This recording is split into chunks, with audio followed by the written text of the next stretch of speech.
할렐루야.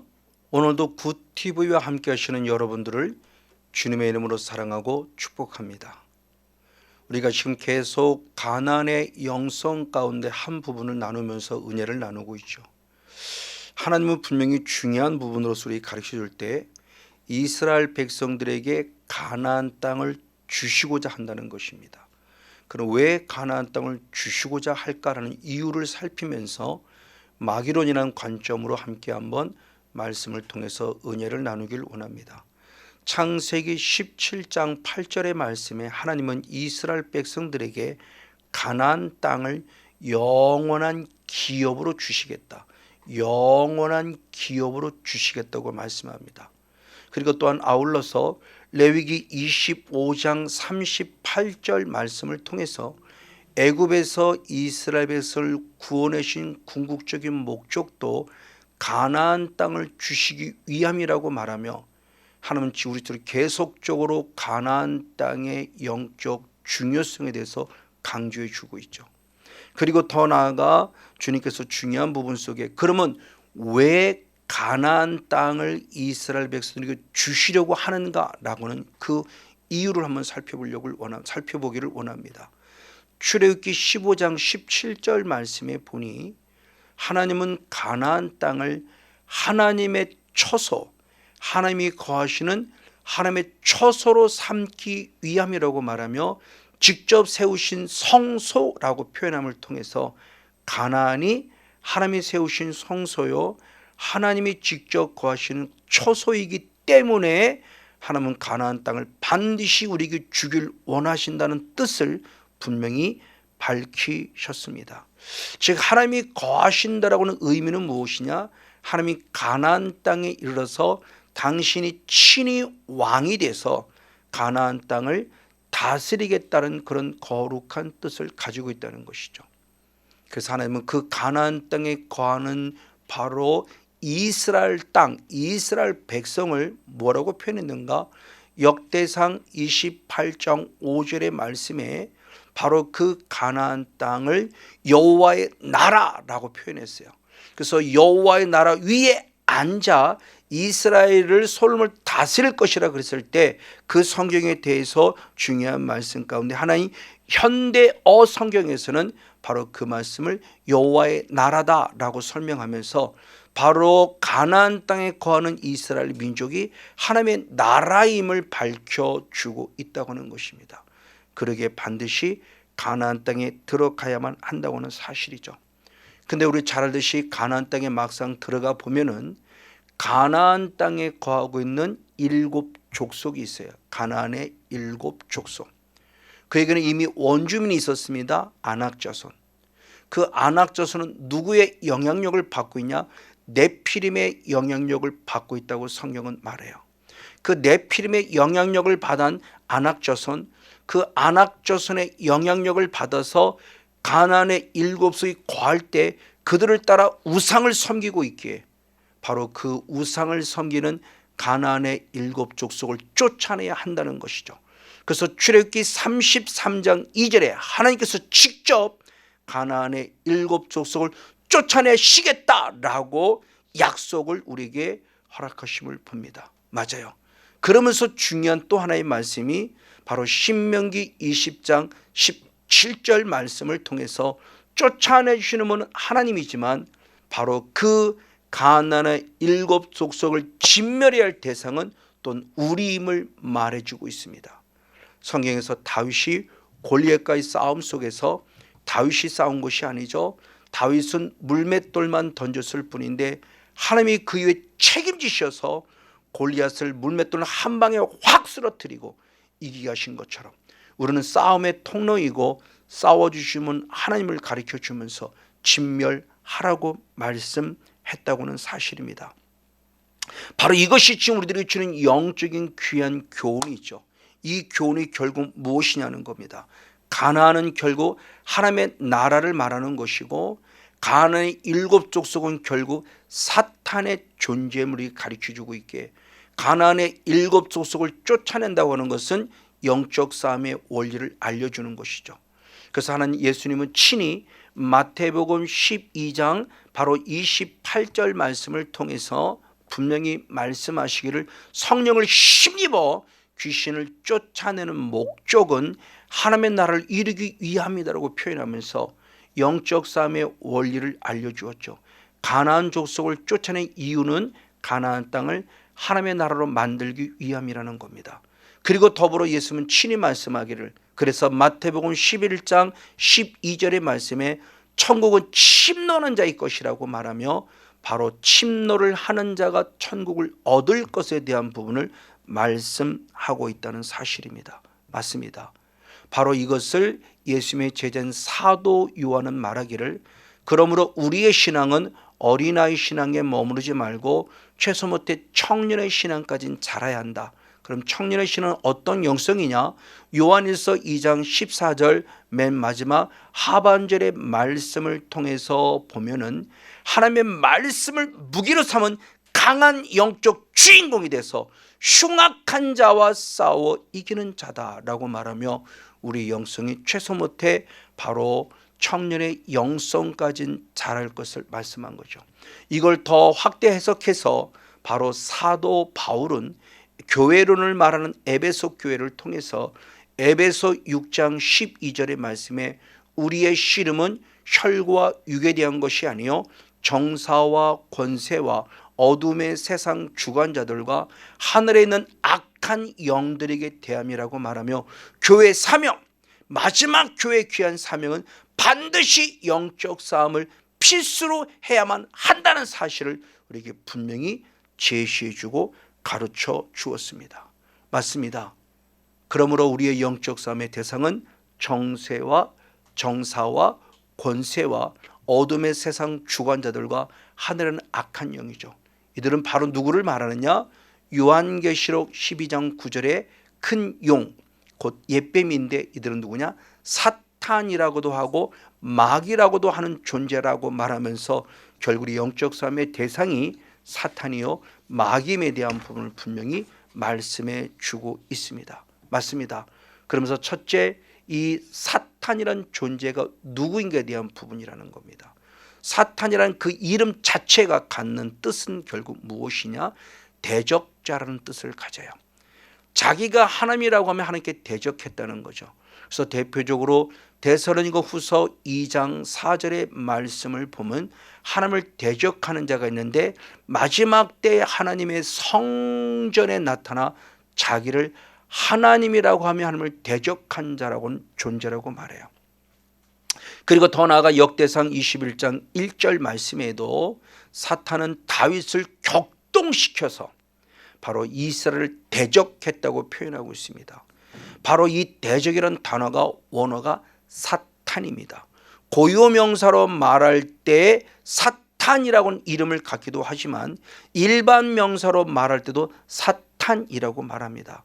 그런 대표적인 성경이 바로 열왕기상 11장 25절의 말씀에 있으니 솔로몬의 왕 일평생 동안 바로 하닷이라는 존재와 그리고 르손이라는 존재가 이스라엘을 대적했다 할 때 그 대적이라는 원어가 사탄이에요.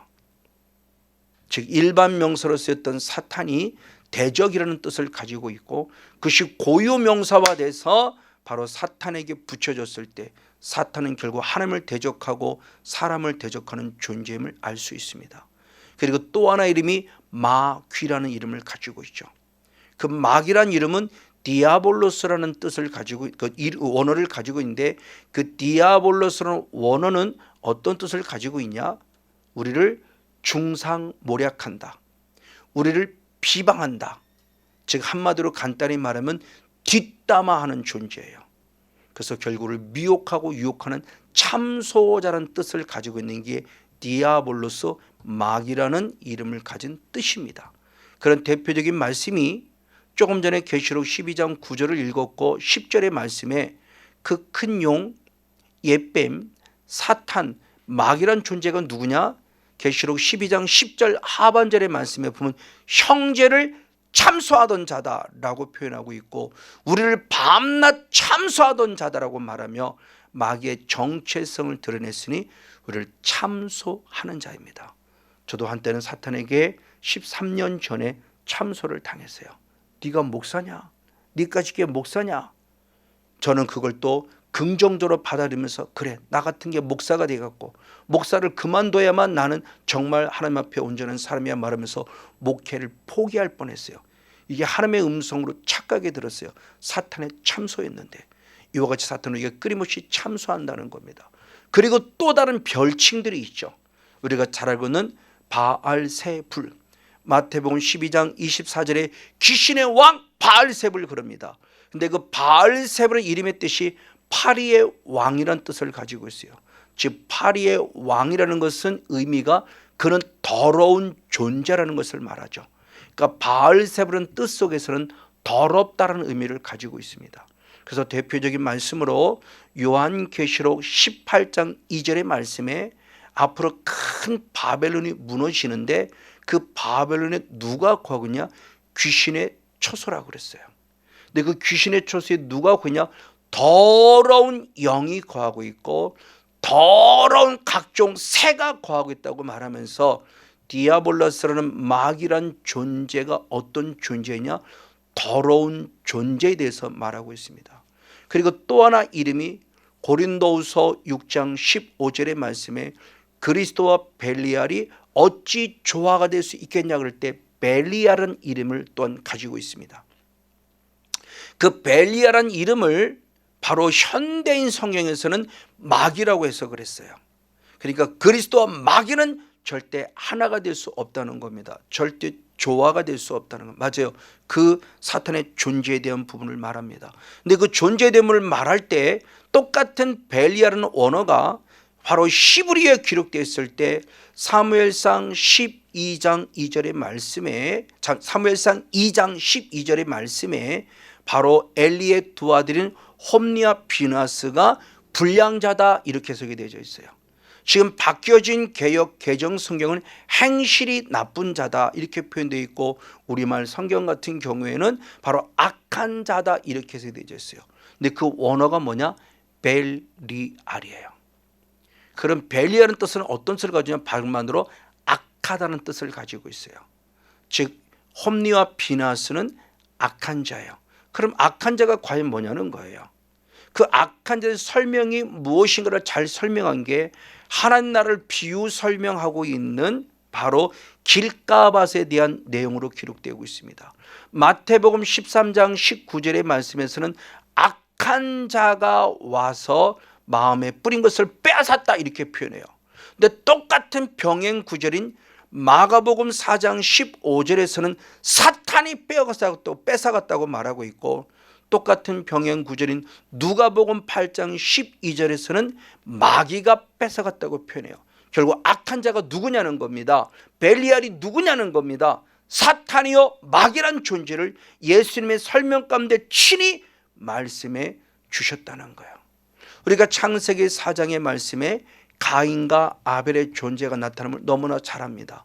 창세기 4장에서 가인이 아벨을 죽였는데 그냥 죽였다는 팩트, 사건만 기록하지 영의 세계를 기록하지 않았어요.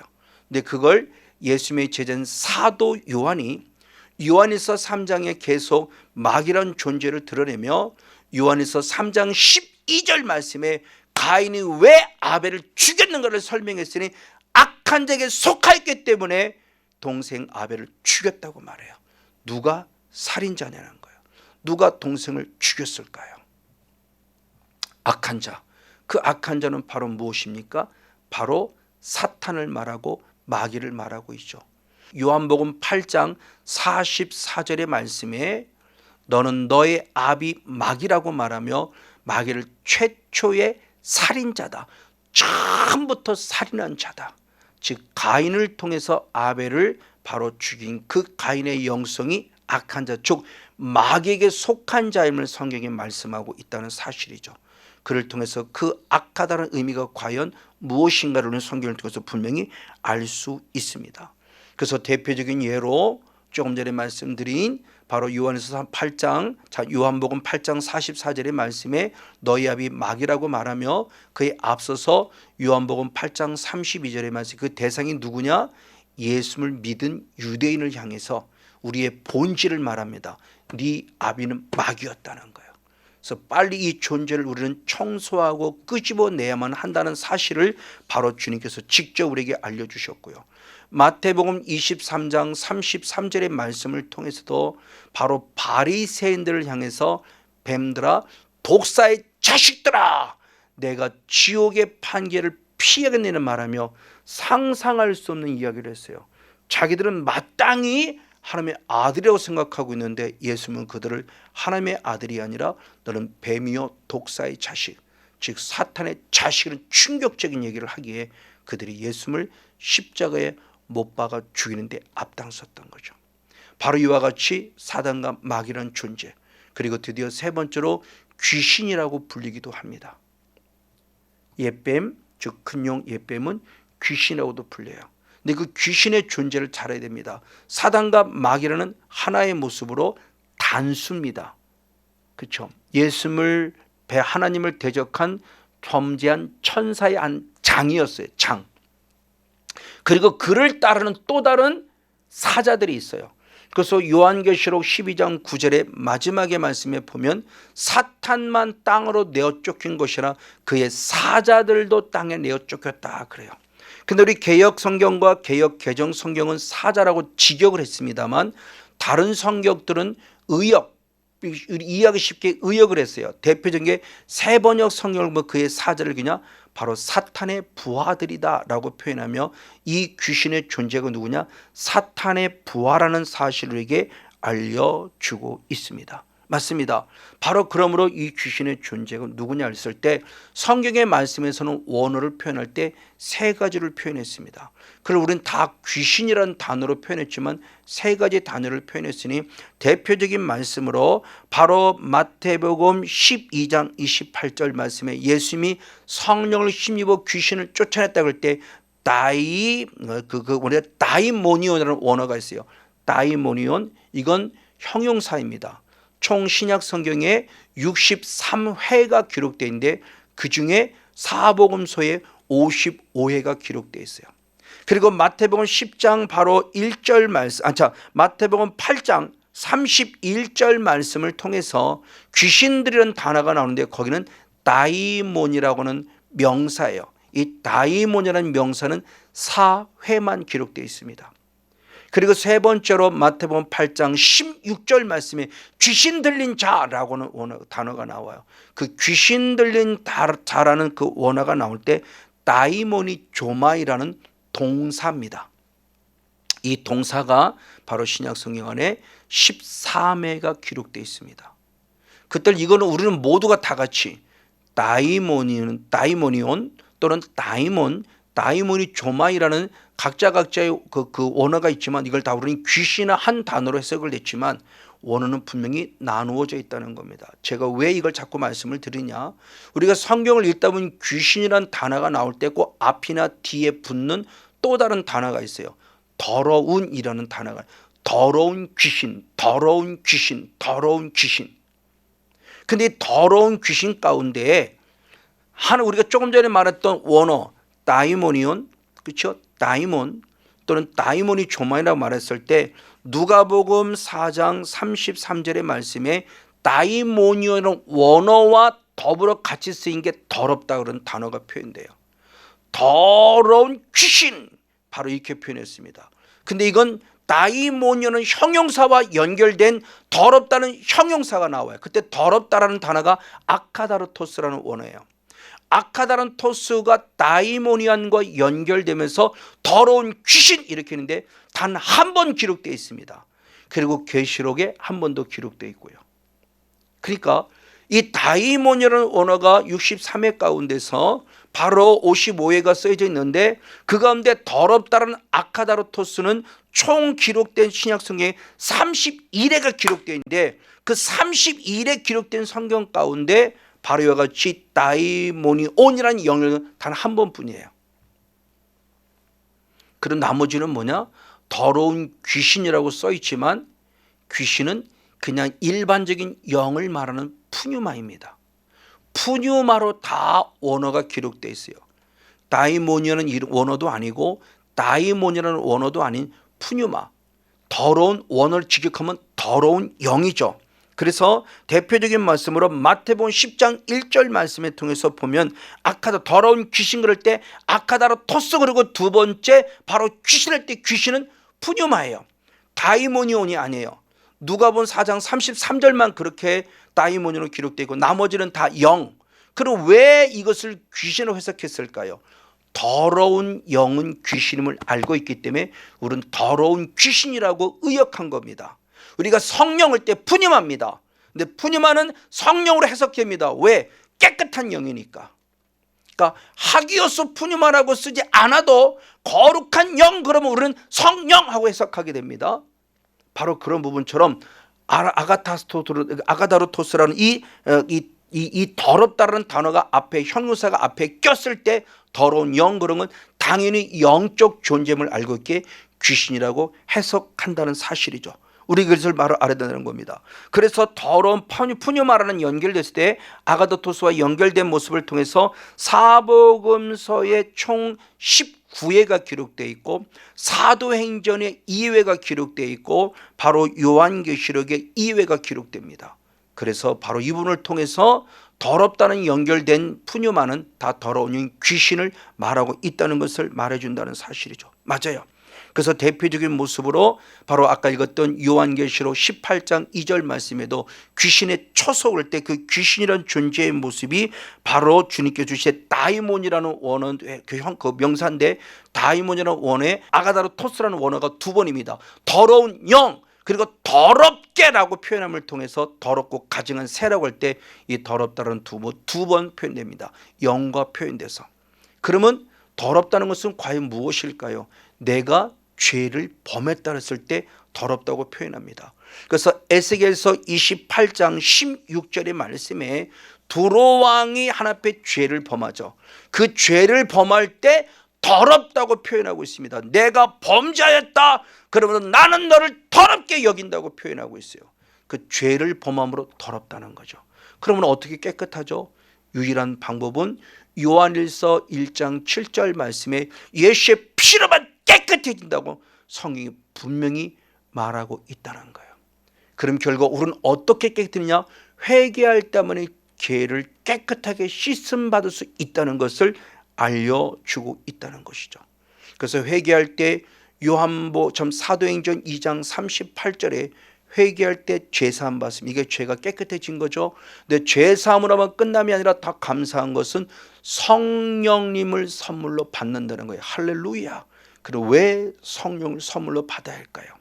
은사란 쪽인 속에서 환상도 보고 예언도 하고 방언도 하고 통역도 하고 통변도 하고 여러 가지 많은 은사란 쪽의 중요한 영적인 요소도 알려주고 있습니다.